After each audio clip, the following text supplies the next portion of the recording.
Bismillah, Masya Allah. Alhamdulillah bisa berhadir di acara ini Pak.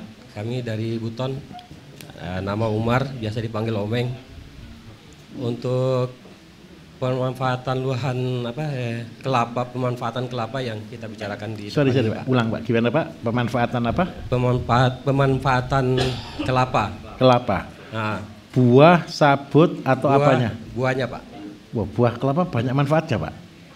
Maksudnya dari buah sampai sabut. Akar. Nah, Oke, baik. di sana kan kelapa itu melimpah tapi sampai saat ini tidak diolah gitu Pak. Kita waktu masih tahun 80-an 90 itu masih ada, kita lihat bisa dikirim kopra keluar, tapi sekarang sudah tidak pernah lagi nampak kopra-kopra dikirim itu. Begitu juga lahan bekas tambang bukan tambang tambang batu bata merah itu lahannya bisa dimanfaatin buat apa gitu Pak. Baik. Di situ lahan air lancar, hanya lahannya banyak yang sudah bolong-bolong. Baik. Lubang-lubang berarti Pak ya? Ya, lubang-lubang. Dalamnya berapa meter Pak?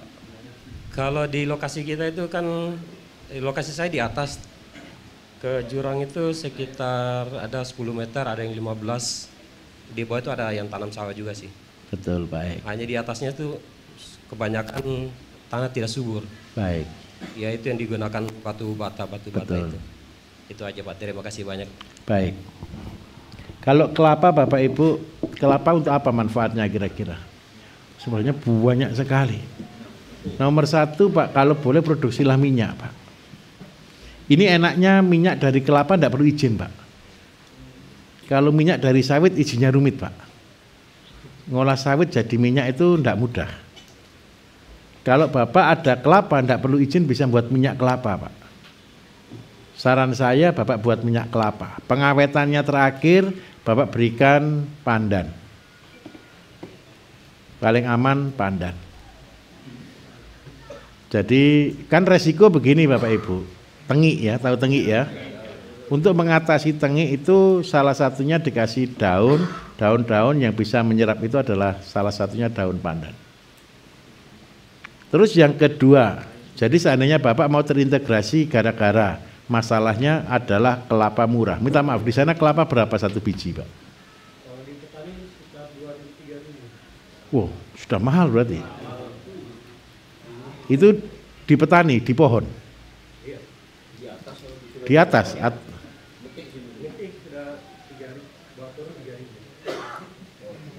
Sudah di bawah 3.000 ya? Oh sudah mahal Pak, berarti sedikit kelapa di sana. Kalau di sini Bapak Ibu, kelapa di Banyuwangi ini di petani itu di pohon ya, harga 2.500. Kalau sudah turun jadi 3.500. Kalau sudah, ya itu sudah di pengepul, sudah di daerah sini. Tetapi kalau Bapak punya kelapa yang murah, kalau kelapa harga segitu dipakai kopra pasti tidak masuk Pak. Karena harganya terlalu tinggi. Tapi kalau seandainya Bapak mau mengolah terintegrasi kelapa, nomor satu buat minyak.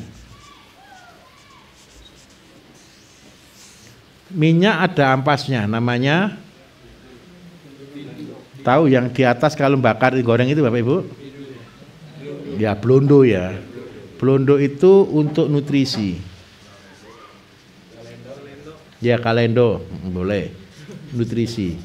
Nutrisi ini untuk apa? Nutrisi yang sebagai vicinnya ternak. Karena baunya kan menggoda. Enak, dimakan juga enak, tapi jangan banyak-banyak Pak. Kolesterol tinggi. Terus yang kedua, gara-gara kita punya blondo, kita punya minyak, sebelum minyak ini kita kan punya ampas. Ampas untuk pakan. Nah, terus sebelum dari kelapa kan kita musyak batok, betul ya? Batok, sabut. Nah, sabut Bapak Ibu untuk KCL.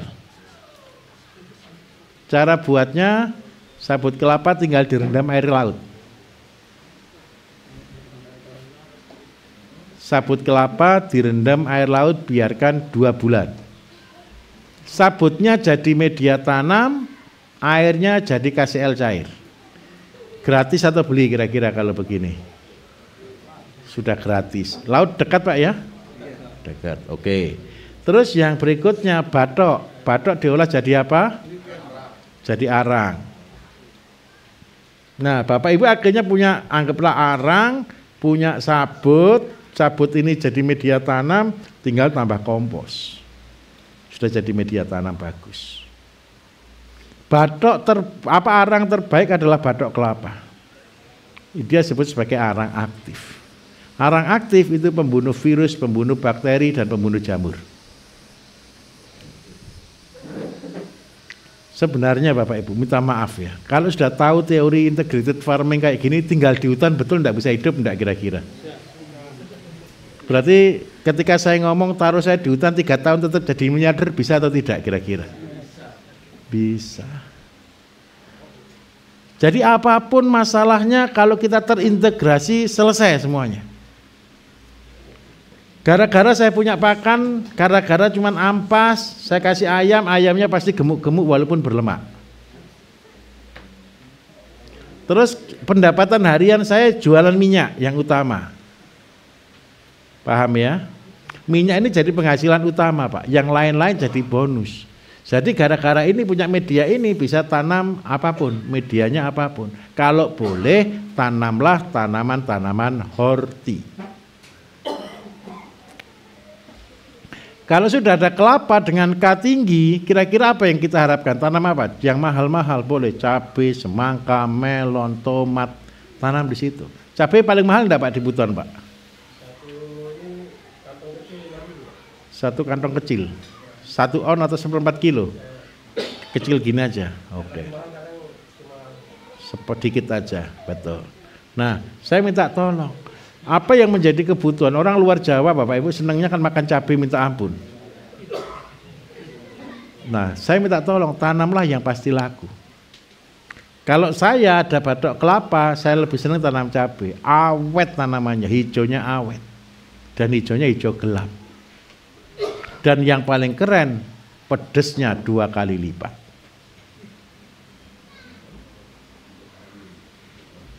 Terus yang berikutnya lagi Bapak Ibu, air kelapanya ada enggak ini berarti? Diolah jadi apa? Nata de coco ya kalau ada yang beli boleh. Kalau enggak ada yang beli buat nutrisi. Bapak ada ikan laut di sana banyak rucah ikan laut murah? Tampung sebanyak-banyaknya. Itu zat pengawet terbagus. Sudah kalau Bapak begini punya kebun percobaan, punya pabrik pupuk 2 minimal tanpa modal. Yang pertama buat KCl cair, yang kedua nutrisi. Tinggal buat kompos. Sudah bahagia sudah. Dan percayalah Bapak Ibu kalau buat seperti ini, sampah lebih mahal daripada kelapanya. Betul atau tidak kira-kira? Bisa dipahami Pak? Untuk batu bata begini. Batu bata Bapak Ibu itu kendala. Batu bata itu ngambil tanah atas atau tanah bawah? Batu bata itu mintanya tanah topsoil Bapak Ibu, tanah bagus. Kalau tanah tidak bagus tidak bisa dibuat batu bata. Nah, jadi kalau dibuat batu bata berarti tanah suburnya habis atau tidak? Tinggal tanah tandus. Kalau sudah tanah tandus dipakai untuk apa enaknya kira-kira? Pakai kolam saja Pak. Anggap aja itu buat kolam di dalam semen. Karena sudah tidak ada apa-apa di dalam tanahnya. Tetap ada sih walaupun minim sekali. Berarti kalau Bapak buat kolam dari bekas batu bata, besok dikasih tahu orang-orang. Kalau buat batu bata dibuat ukuran ya. Biar rapi gitu loh. Minta maaf Bapak Ibu. Daerah-daerah saya kan beli tanah kan di gunung-gunung. Untuk bangun, saya juga buat batu bata. Jadi tanah itu yang harus saya ambil daripada cuma saya pakai untuk nimbun, saya lebih baik saya bakar. Karena apa? Saya juga butuh batu bata untuk membangun. Jadi Bapak Ibu juga harus belajar buat batu bata. Bukan begitu. Kalau di kota enak beli, betul kan? tinggal telepon. Tapi kalau di gunung ongkosnya itu mahal, Pak. Betul atau tidak kira-kira? Jadi buatlah batu bata yang bagus. Ukurannya terserah kita. Ukuran saya tebel biasanya. Satu tebelnya 6 cm, 5 cm itu batu bata kami. Apa? Semua bata organik.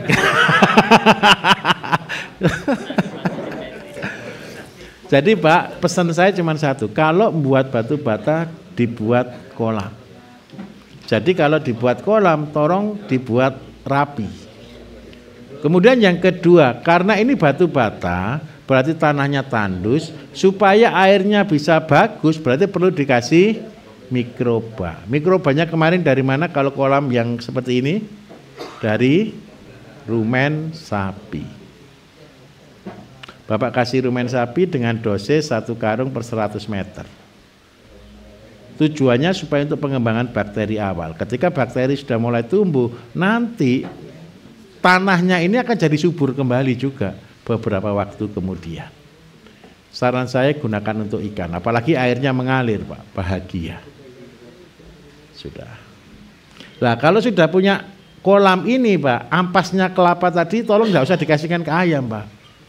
Kasih campur azola, kasih ke ikan. Tenang kok, ikan juga makan ampas kelapa, Bapak Ibu. Ada ikan makan ampas kelapa enggak? Ada. Dan ikannya pasti gurih karena ikan air kelapa itu rasanya